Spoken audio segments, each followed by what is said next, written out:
La corrupción es un tema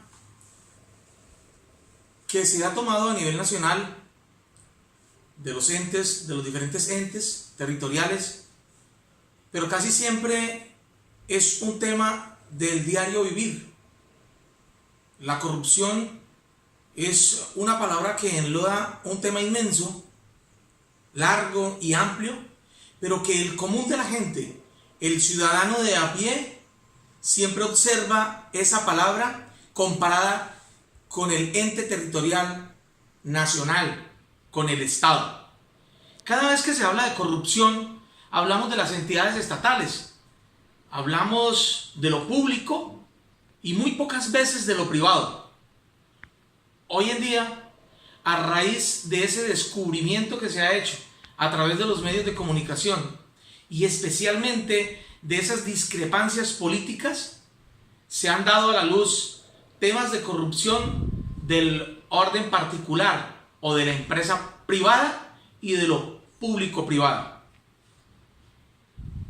Pero nosotros, los del común, hablamos de corrupción y nos dirigimos hacia la presidencia, hacia nuestros senadores, a nuestros representantes, diputados, gobernadores, alcaldes y concejales.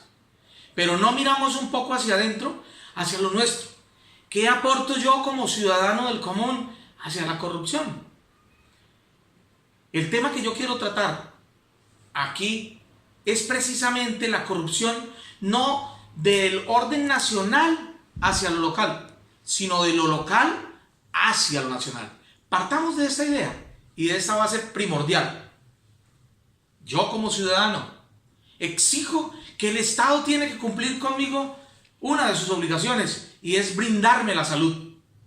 Y yo como ciudadano en un pueblo como este, entonces a diario, gracias a esa problemática del poco dinero, capacidad económica, entonces me dejo llevar por las apuestas.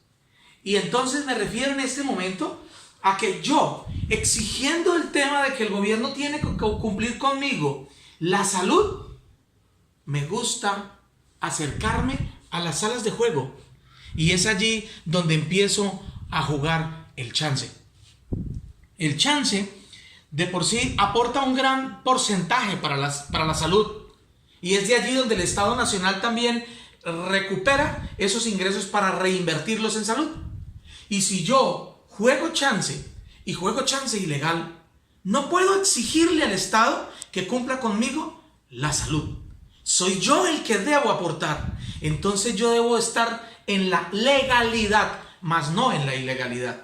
Ese es un tema neurálgico. Temas también como la educación, en donde llevamos a nuestros hijos a las escuelas, a los colegios, y desde allí les enseñamos la corrupción. Cuando mi hijo va mal en una materia, cuando yo como padre de familia le otorgo a él un beneficio y le digo que le dé un obsequio al maestro, eso es corrupción, para que él pase sus notas. Corrupción desde lo local también tiene mucho que ver. Cuando yo voto, cuando yo elijo de los alcaldes y los concejales, cuando llega el momento de las elecciones y yo no miro un programa de gobierno ni me detengo a analizar esos temas que son de mucha lectura, de mucha trascendencia, y entonces simplemente me resigno a recibir un mercado, a recibir una dádiva para emitir mi voto. Corrupción también tiene que ver cuando yo llego a un banco y no hago la fila. Cuando llego y quiero pasar por encima de quienes llevan 1 o 2 horas haciendo fila y tengo que ya llegar, pasar por encima de ellos sin hacer la cola. Corrupción es que yo me acerque a los medios que me dan los servicios públicos y esté tratando de manera ilegal llevar la energía, el agua a mi casa. Eso es corrupción.